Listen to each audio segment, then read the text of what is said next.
Eu sou o professor Danilo Delarco, advogado e professor do curso de Direito da Unifil. Eu vou apresentar o programa TV Direito aqui na UniTV. Em nosso primeiro programa, vamos discutir o tema aposentadoria e reformas na Previdência. E para esclarecer algumas de nossas dúvidas, o nosso convidado é o professor Dr. João Alves Dias Filho, advogado e professor de Direito da Unifil. Tudo bom, professor? Tudo ótimo. Obrigado por ter comparecido ao nosso programa, é um prazer em recebê-lo. Professor, antes de a gente entrar propriamente no tema das reformas, como que estão, na verdade, as regras de previdência hoje? Ou seja, para uma pessoa, para um cidadão comum, se aposentar hoje, ou por tempo de contribuição, ou por tempo de serviço, o que ele precisa?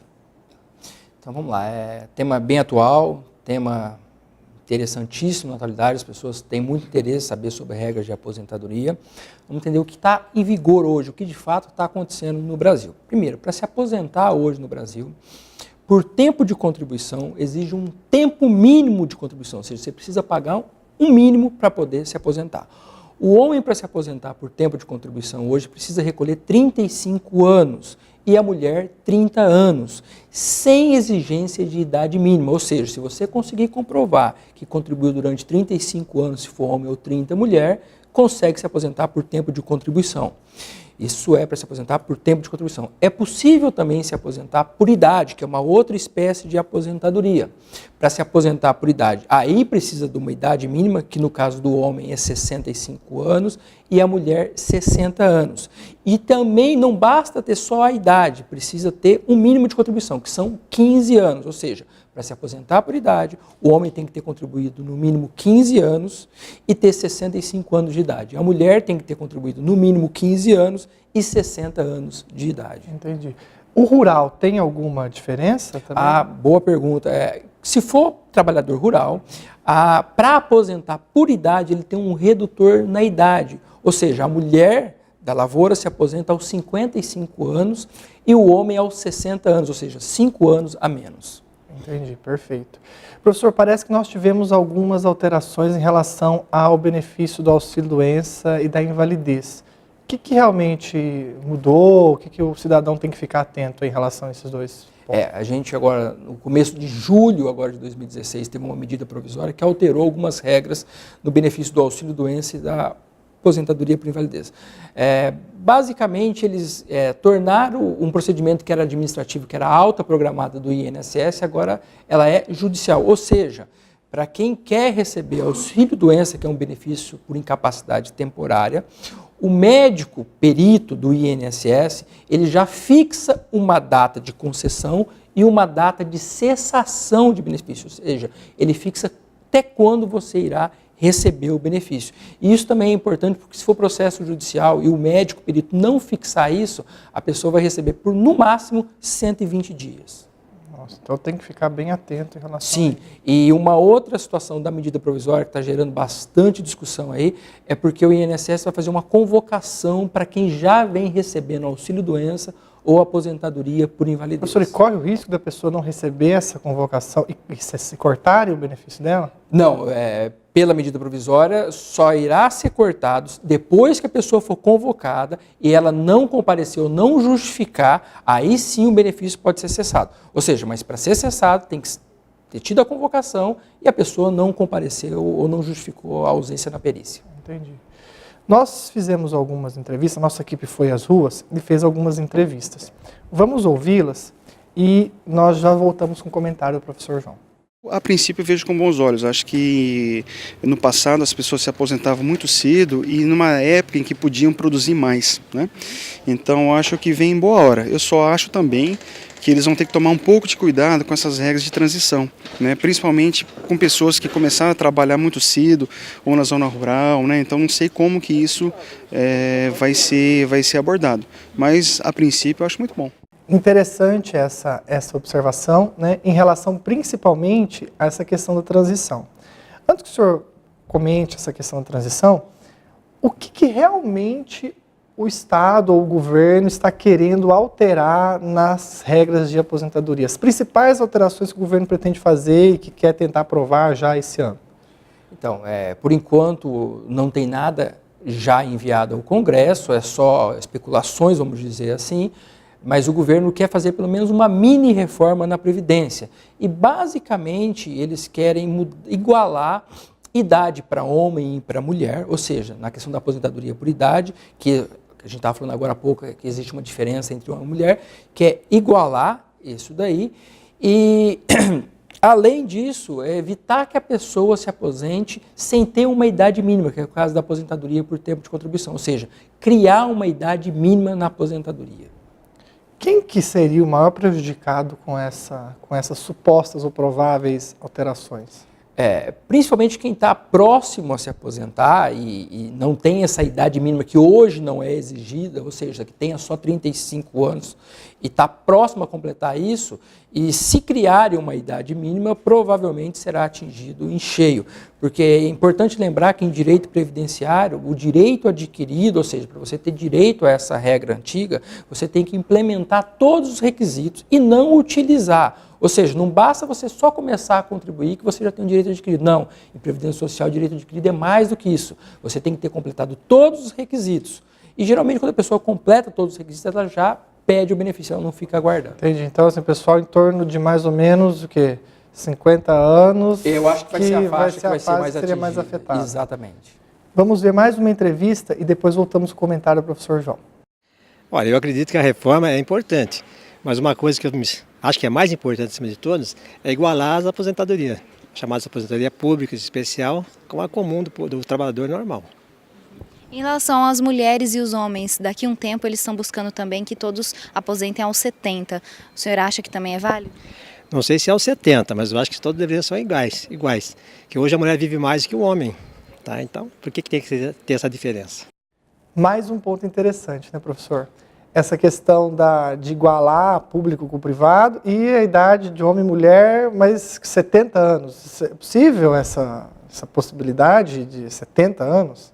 É interessante o comentário, é uma discussão bem mais profunda, porque quando você fala em igualar a idade de mulher e homem, a briga aí é complicada, porque você tem a questão da dupla jornada, que as mulheres dizem, você tem a questão, a mulher vive mais, né? O pessoal comenta aí, mas assim, a primeira coisa, eu acho que 70 anos, eu acho muito, eu acho uma idade alta, mas tem que igualar a idade? Tem problema cultural, sociológico, aí, até porque a expectativa de vida do brasileiro, questões regionais, então igualar a idade é um tema espinhoso, mas eu acho também que a pessoa que foi entrevistada aí falou que questão de misturar os regimes, acho também que tem que fazer eu acho que se fosse um regime só, porque aí temos regime público, regime próprio e regime geral, que é o INSS. Se fosse um regime só, acho que ficaria mais fácil para todo mundo entender e geraria menos discussões, mas eu acho que não temos que discutir mais essa questão, se vale a pena realmente igualar a idade do homem para a mulher. Não é simplesmente que a mulher vive mais ou menos, acho que a discussão é mais profunda. Vamos à última pergunta do público e voltamos com o comentário do professor João. Eu acho péssimo, viu? Porque o salário que está, as coisas que eu acho que o máximo que a pessoa tinha que é 60, né?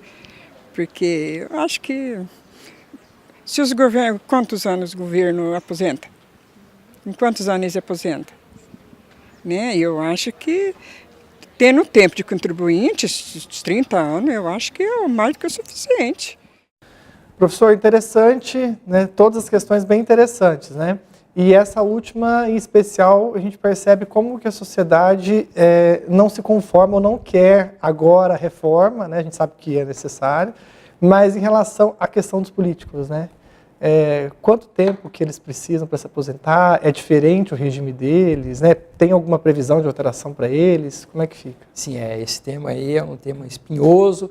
O que a gente precisa lembrar é que assim, os políticos, eles podem ter um regime próprio, ou seja, eles podem ter um regime, vamos dizer, especial, fora do regime geral da Previdência Social. E geralmente esses regimes, eles têm um tempo diferenciado. E aí por isso que vem a indignação da população. Então a gente não pode esquecer que os políticos têm regimes próprios de aposentadoria.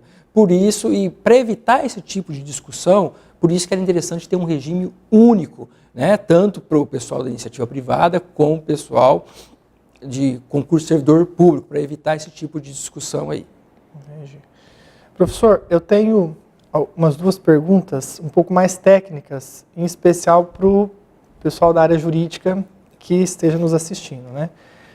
Primeiro, a gente se preocupa muito com a questão do trabalhador e às vezes os pequenos empresários, os microempresários esquecem que também vão poder se aposentar, né? E às vezes não recolhem, enfim, ficam ali na mão, às vezes fala para o contador, não entende o que tem que fazer, o contador pede para pagar, não paga, e são negligentes em relação a essa questão, e depois chega no final, né, e não consegue se aposentar. Qual que seria a dica ou o conselho que você daria para o microempresário, né, para o pequeno empresário, empreendedor que está nos assistindo?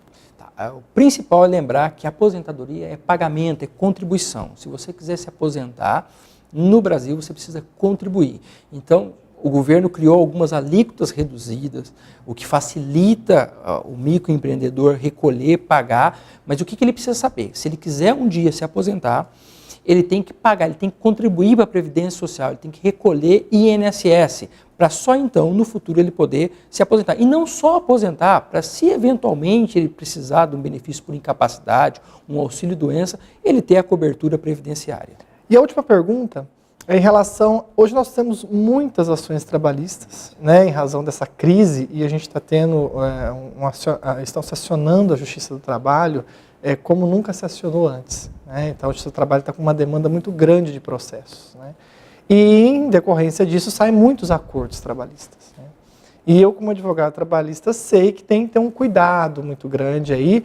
E o advogado previdenciário, muitas vezes, ele precisa desse cuidado do advogado trabalhista para uma eventual aposentadoria. Qual que é a dica que o senhor dá para o advogado trabalhista, para o estudante de direito que está militando na área, que está ali estagiando, na hora de fazer um acordo trabalhista? O que tem que se tomar cuidado em relação a essa questão de tempo de serviço para fins de aposentadoria? Boa pergunta, exatamente a cautela. É muito comum se fazer acordo na Justiça do Trabalho e acordo sem reconhecer o vínculo, sem fazer a prova que de fato trabalhou. E se a pessoa for na Justiça do Trabalho, na audiência de conciliação, fizer um acordo sem o reconhecimento do vínculo, isso depois não vai gerar efeitos imediatos na aposentadoria, ou seja, depois ela não vai conseguir utilizar esse tempo para usar na Previdência Social. Então, o conselho se for fazer um acordo, faça a instrução trabalhista para provar que a pessoa de fato trabalhou e que reconheça o vínculo na sentença durante o processo trabalhista, para evitar depois dor de cabeça no âmbito previdenciário. Professor, muito obrigado. E foi um programa bem esclarecedor, né, sobre a área e sobre a aposentadoria e essas novas reformas. Eu que agradeço pelo convite, foi uma alegria, uma satisfação estar aqui no programa. E chegamos ao fim do nosso primeiro programa TV Direito aqui na UniTV. E eu quero agradecer pela audiência e também informá-lo que os temas dos nossos próximos programas estarão nas nossas redes sociais. Então você pode entrar nas nossas redes, acessar as nossas redes, deixar a sua dúvida para que a gente possa respondê-las nos próximos programas. Muito obrigado.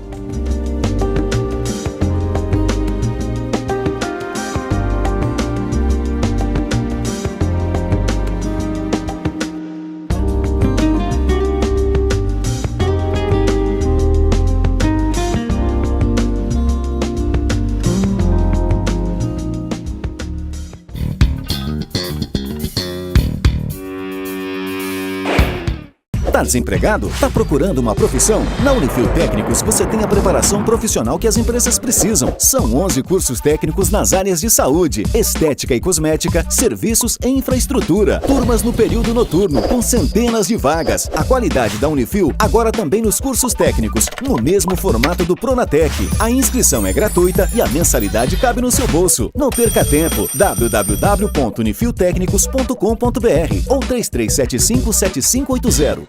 Uma universidade contemporânea que valoriza a prática e coloca o aluno em contato direto com a profissão. Uma universidade conectada às novas tecnologias, ligada ao futuro. Na graduação, dezenas de cursos com os melhores conceitos do MEC. Na pós-graduação, professores das principais universidades brasileiras. No ensino à distância, diversas opções de qualificação. E agora a Unifil Técnicos, a nova opção em cursos profissionalizantes. A Unifil é assim, um exemplo na educação qualificando futuros profissionais.